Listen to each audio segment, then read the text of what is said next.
नमस्कार, मी गिरिजा आपलं सगळ्यांचं मनपूर्वक स्वागत करते आपल्या जिव्हाळ्याच्या कार्यक्रमात, ज्याचं नाव आहे स्पर्श वात्सल्याचा. आज आपण आलो आहोत लोअर परळ मधील बोर्गी सदन मध्ये गोळे कुटुंबियांना भेटायला, जिथे आपल्याला भेटणार आहे इटुकला अंश गोळे आणि त्याची भली मोठी फॅमिली. स्पर्श सुखाचा बालपणाचा अनुभव चला आता. स्पर्श वात्सल्याचा, स्पर्श वात्सल्याचा, स्पर्श वात्सल्याचा.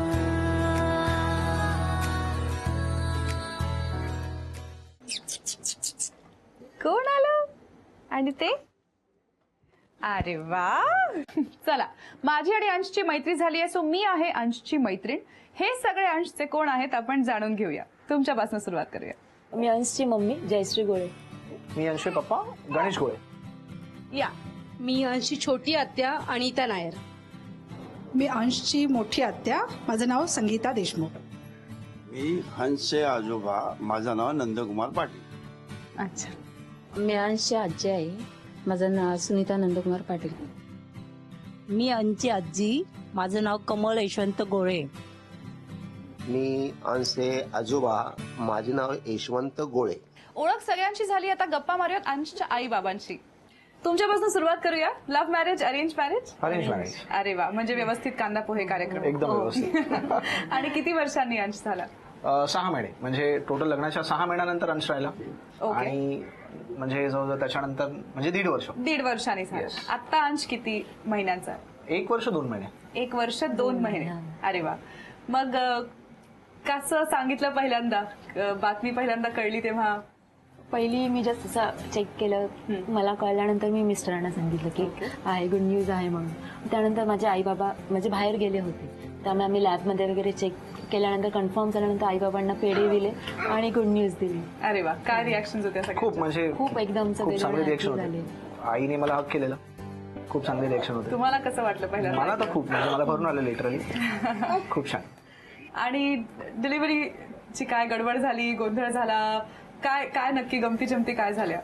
डिलिव्हरीचं म्हणजे असं त्याचे 9 महिने 9 दिवस भरले तरी बाबू आला नव्हता, त्यामुळे थोडंसं एक डेटचं थोडंसं मिसअंडरस्टँडिंग झाली डॉक्टरांची आणि आमची वगैरे. मग त्यामुळे लास्टच्या स्टेजला आमची खूप धावपळ झाली हॉस्पिटलमध्ये. हॉस्पिटल चेंज पण करावं लागलं एकदम सडनली. आणि हॉस्पिटल चेंज झाल्यामुळे तिथे पण थोडासा गोंधळ झाला, कारण की एकदम डायरेक्टली लिव्हर चालू झाल्यावर आम्ही दुसऱ्या हॉस्पिटलमध्ये गेलो. अच्छा, पण चेंज का केलं? ऍक्च्युली एका गव्हर्नमेंट हॉस्पिटलमध्ये नाव नोंदवलेलं, बट त्यांनी सांगितलं 29 तारखेला, म्हणजे पूर्ण ऑलमोस्ट दिवस संपले होते, आणि त्यांनी सांगितलं की आमच्याकडे सेटअप वगैरे नाहीये, तर तुम्ही दुसऱ्या हॉस्पिटलमध्ये चेंज करा म्हणून नाव. हा, ही पण काही कॉम्प्लिकेशन होतं? कॉम्प्लिकेशन थोडंसं ब्लड कमी होतं माझ्यामध्ये एकदम लास्टच्या 9व्या महिन्यामध्ये वगैरे, त्यामुळे थोडंसं कॉम्प्लिकेशन्स आले.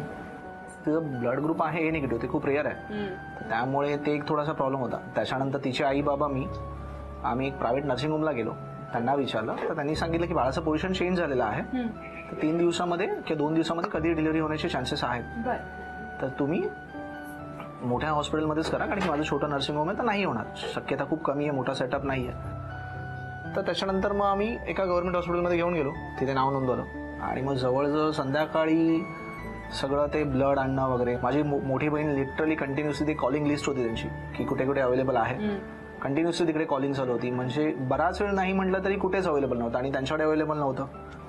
मग फायनली आम्हाला 2 ठिकाणी भेटलं, आणि फायनली काही कळत नव्हतं की नक्की आतमध्ये काय चालू होतं, आणि 12:25ला माझा अंश झाला. सो पहिल्यांदा हातात मी घेतलं, म्हणजे पहिले तर असं झालं की 2 तास कळतच नव्हतं, मग ती एक नर्स आली, पूर्ण त्याला असं रॅप केलेलं टॉवेलने, आणि मग त्याच्यानंतर त्यांनी सांगितलं की हे तुमचं बाळ.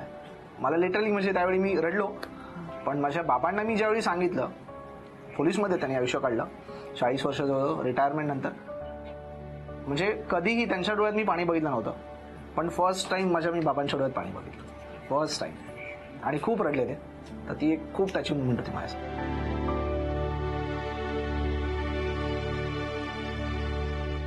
त्याच्यानंतर बघायला गेलं तर थोडासा एक क्षण असे आले की सगळ्या खुशीमध्ये आम्ही माझ्या बायकोशी दुःख विसरलेलो, कोणालाही माहित नव्हतं. असं प्रॉब्लेम पण झालेला की कळत नव्हतं की ती दूध का वगैरे पाजत नाहीये असं थोडंसं कळत नव्हतं. म्हणजे ते तिला माहिती होतं. ऍक्च्युली मला सांगितलं गेलं नव्हतं की नक्की प्रॉब्लेम काय आहे तिला. तर तिला एक पॅरलल टियर म्हणून एक प्रॉब्लेम असतो, ती डॉक्टरांकडून चुकी झालेली आणि त्यांनी आम्हाला कळून दिली नव्हती आणि त्याच्यामध्ये तिला खूप पेन होत होतं आणि गव्हर्नमेंट हॉस्पिटलमध्ये तिची काळजी घेणार पण कोणी नव्हतं, कोणाला एंट्री नव्हती. तिलाही खूप त्रास झाला, पेन किलर कंटिन्युअसली. मुलाला दूधही पाजू शकत नव्हती. म्हणजे जी कोणी दुसरी डिलिव्हरी होती त्या वॉर्डमध्ये त्या आईचं दूध माझ्या मुलाला ऍटलीस्ट 2 दिवस तरी दिलं गेलं, स्वतःच्या आईचं नाही मिळालं.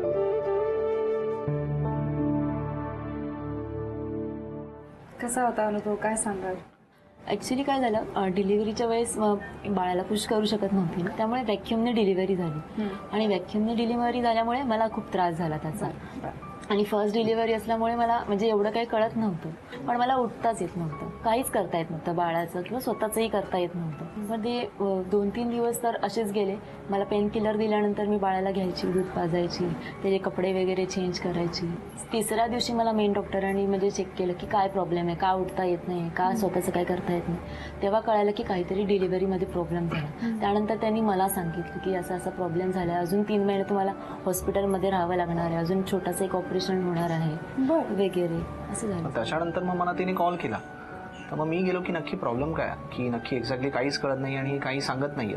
तर खूप तिला पेन होत आहे, खूप त्रास होत आहे आणि रडते ती लिटरली. तिच्या आईने पण मला सांगितलं की असं असं आहे. तर मी फाईल घेऊन एका प्रायव्हेट हॉस्पिटलमध्ये गेलो.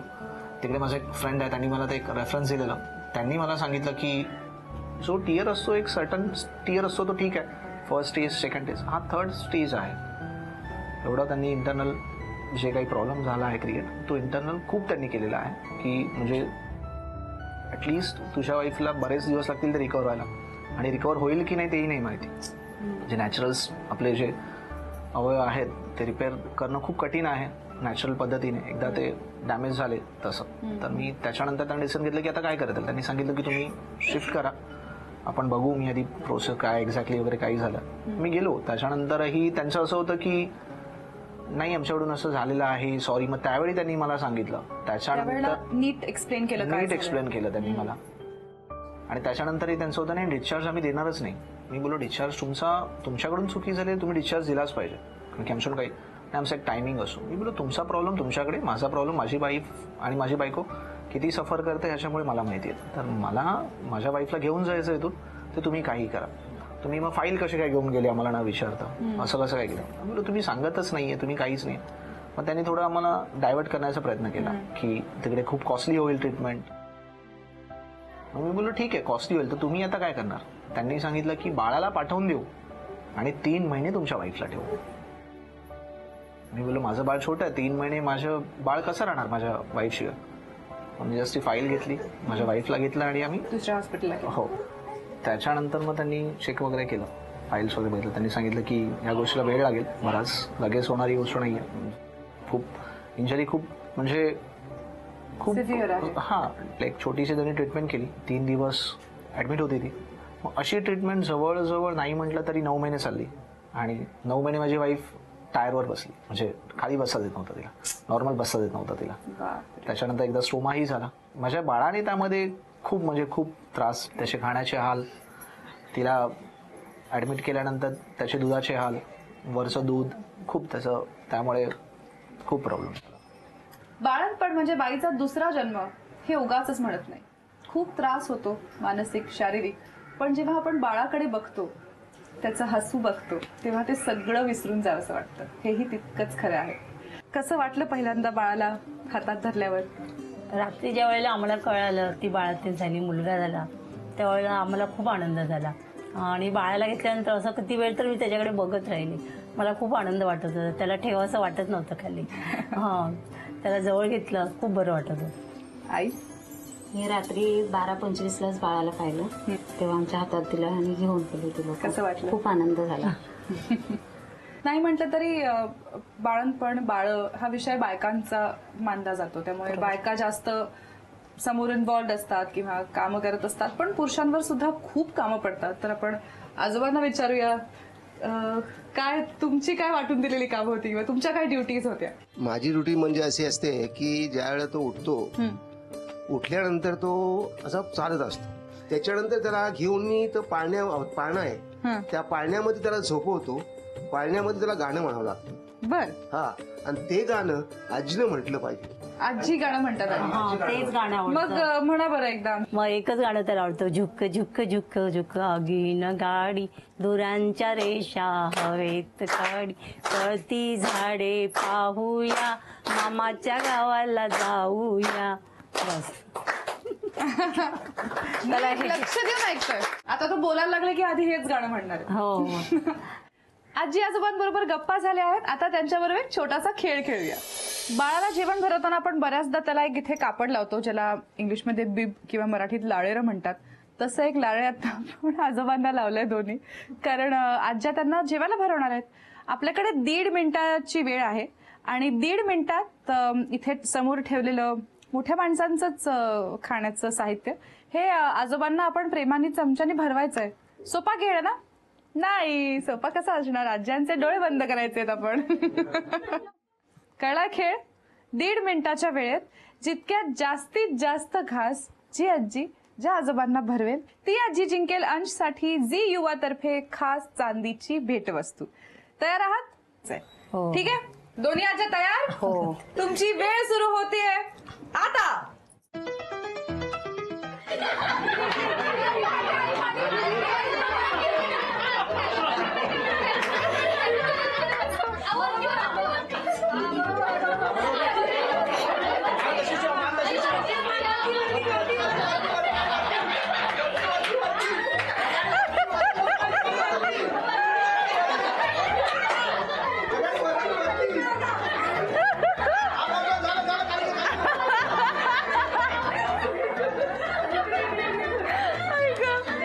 अर्धा मिनिट झालं. ते काका खूप त्रासले. अजून अर्धाच मिनिट झालं.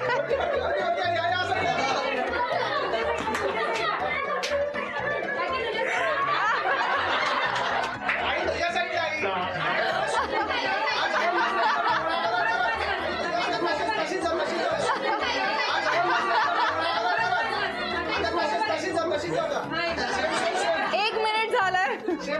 शेवटचे 30 सेकंद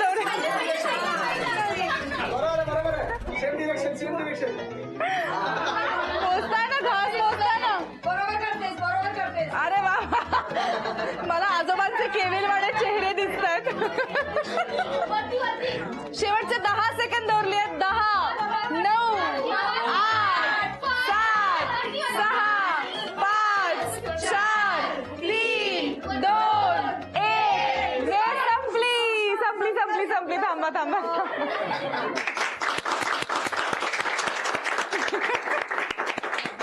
आमच्या सूत्रांप्रमाणे कमल आजींनी 17 घास भरवलेत आजोबांना आणि सुनीता आजींनी 18 घास भरवलेत आणि त्या जिंकल्या आहेत.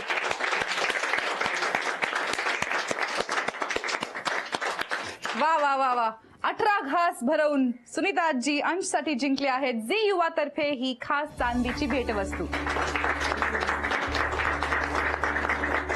आणि आता वेळ आली आहे आपल्या मनातलं बोलून दाखवायची. आम्ही या माध्यमाला म्हणतो किती सांगायचंय मला. किती सांगायचंय मला या माध्यमातून मनात राहून गेलेल्या गोष्टी आपण बोलून दाखवू शकतो. आम्ही सहसा हा खेळ सगळ्यांबरोबर खेळतो, पण आज मला असं वाटतं की तुमच्या मनातल्या राहून गेलेल्या गोष्टी मला जाणून घ्यायच्या आहेत. तर एखादी अशी गोष्ट जी इच्छा आहे किंवा अपेक्षा आहे जी पूर्ण झाली नाहीये किंवा व्हावी अशी वाटते, ती तुम्ही त्यांना बोलून दाखवू शकता आणि तुम्ही सुद्धा ह्यांना. काय आहे मनात सांगा, तुमच्यापासून सुरुवात करूया. त्यांनी जरा घरात वेळ दिला पाहिजे, थोडे पार्टी वगैरे कमी केलं पाहिजे, रात्री लवकर आलं पाहिजे, पार्टी करतात घरात थोडंसं मदत केली पाहिजे, मला हेल्प केली पाहिजे. तुमच्या काय अपेक्षा आहे? माझी अपेक्षा, माझी आई जशी खूप छान जेवण बनवते तशी ती शिकली पाहिजे आणि मला नॉनव्हेज फार आवडतं. ऍटलीस्ट थोडंसं नॉनव्हेज माझ्यासाठी शिकलं पाहिजे, कारण की ती प्युअर व्हेजिटेरियन आहे, पण ते तिने केलं पाहिजे. तुम्ही तुमच्या अपेक्षा बोलून दाखवल्या, पण घरातल्यांच्या काही अपेक्षा आहेत का अंशच्या बाबतीत? असतील तर तुम्ही सांगू शकता. हो, नक्कीच आहे. म्हणजे माझा भाऊ ऑलरेडी खूप प्रेमळ आहे, खूप फ्रेंडली आहे, पण थोडा रागीट जास्त आहे. तर ज्या वेळेला त्याला राग येतो तेव्हा त्याला कळत नाही की समोरचा व्यक्ती कोण आहे. सांगणं असं आहे की त्याने खूप रागावर कंट्रोल करावा आणि दुखावलं जाणार नाही कुणाचं मन, हे त्याने नक्की पाळावं अशी माझी अपेक्षा आहे. बर, काय सांगाल? नक्कीच नक्कीच आम्ही प्रयत्न करू. नक्कीच आम्ही प्रयत्न करू. नक्कीच प्रयत्न करा. नक्कीच नक्की याच्यावर नक्कीच प्रयत्न. ओके, चला तुमच्या दोघांच्याही अपेक्षा मला आणि अंशला कळल्यात, हो की नाही रे? तर आता आपण असं एक काम करूया, तुम्ही ह्याला घ्या आणि अंशच्या साक्षीने एकमेकांना प्रॉमिस करा की ह्या अपेक्षा आपण पूर्ण कराल. मी यांच्या सर्व अपेक्षा पूर्ण करेन, नॉनव्हेज वगैरे बनवेल आणि घरातल्यांची काळजी घेईल. ओके, मी पण पार्टी वगैरे कमी करेल आणि घरात लवकर यायचा प्रयत्न करेल आणि सगळ्या कामात मदत करेल तिला. ओके, बघा सगळ्यांसमोर प्रॉमिस केलंय, पार्टी कमी नॉनव्हेज जास्त. डन. ग्रेट. अंशच्या साक्षीने आई बाबांनी एकमेकांना प्रॉमिस केलं आहे. आता बघूया ते एक छोटासा खेळ खेळून अंशसाठी काही जिंकतायत की नाही. आता वेळ आहे अंशच्या आई बाबांबरोबर एक छोटासा खेळ खेळण्याची. तर खेळ सोपा आहे. इथे काही रंगीबेरंगी पेट्या आहेत, त्या पेट्यांना कुलपं आहेत, त्या कुलपांच्या किल्ल्या माझ्या हातात आहेत. या किल्ल्याने पेट्यांची कुलपं उघडायची आहेत 2 मिनिटांच्या आत. सोपा खेळ आहे? नाही. सोपा खेळ कसा देणार? ट्विस्ट हा आहे की मी या किल्ल्या या बोलमध्ये टाकणार आहे. या बोलमध्ये आपल्याला बरेच मणी दिसत आहेत, तशाच काही चुकीच्या किल्ल्या सुद्धा आहेत ज्या सेम माझ्या हातातल्या किल्ल्यांसारख्याच दिसतात, पण ह्या बॉक्सेसना बसत नाहीत. तर ह्या सगळ्या किल्ल्या मी मिक्स करणार आहे. तुम्ही हे बोल धरायचंय, त्यातून लकी किल्ली निवडायची आहे, ती बाबांना द्यायची आणि बाबा तुम्ही पेटीला ती ट्राय करायची. सगळ्या लॉक्सना ट्राय करावी लागेल. 2 मिनिटांच्या आत तुम्हाला कमीत कमी 3 पेट्या उघडायच्या आहेत. जर तुम्ही 3 किंवा 3 पेक्षा जास्त पेट्या उघडल्या तर तुम्ही जिंकणार आहात अंशसाठी झी युवा तर्फे मानाचा चांदीचा बाळकृष्ण. 3 पेक्षा कमी पेट्या उघडल्या तरी काही हरकत नाही, छोटी भेटवस्तू आहे, पण जिंकायचंय की नाही. तर आता ह्या किल्ल्या मी ह्यात मिक्स करणार आहे.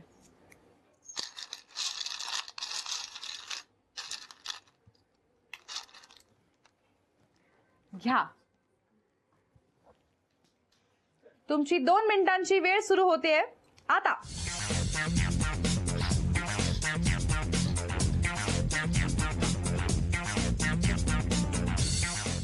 अरे वा,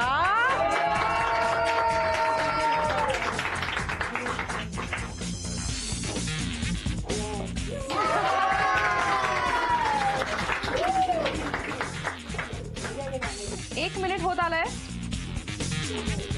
क्या बात है.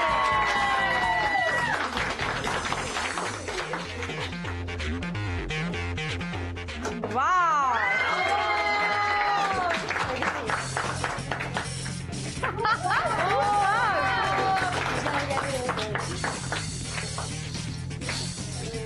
दीड मिनिट झालेलं आहे.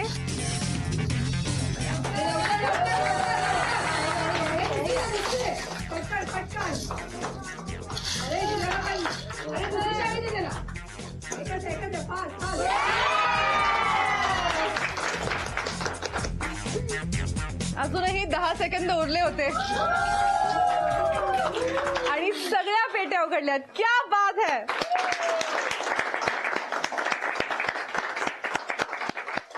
झी युवा तर्फे तुम्ही जिंकलाय मानाचा चांदीचा बाळकृष्ण.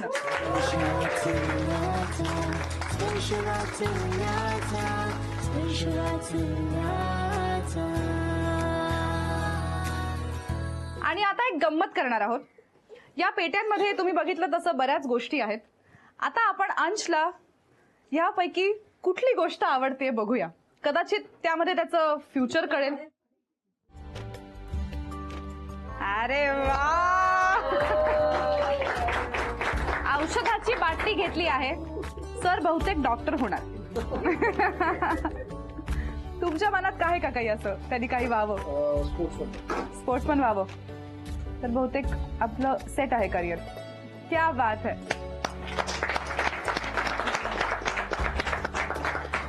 अंश डॉक्टर होतोय का दुसरं काही आपल्याला माहित नाही, पण तो मोठा व्हावा आणि यशस्वी व्हावा अशी आम्हा सगळ्यांची मनपूर्वक इच्छा आहे. आज त्याला भेटून खरंच खूप मजा आली आणि त्याच्या घरच्यांबरोबर मस्त खेळ खेळले, गप्पा मारल्या. आय एम शुअर तुम्हालाही मजा आली असेल. आता अशीच मजा करणार आहोत पुढच्या भागात, त्यामुळे नक्की पहा आपला जिव्हाळ्याचा कार्यक्रम स्पर्श वात्सल्याचा.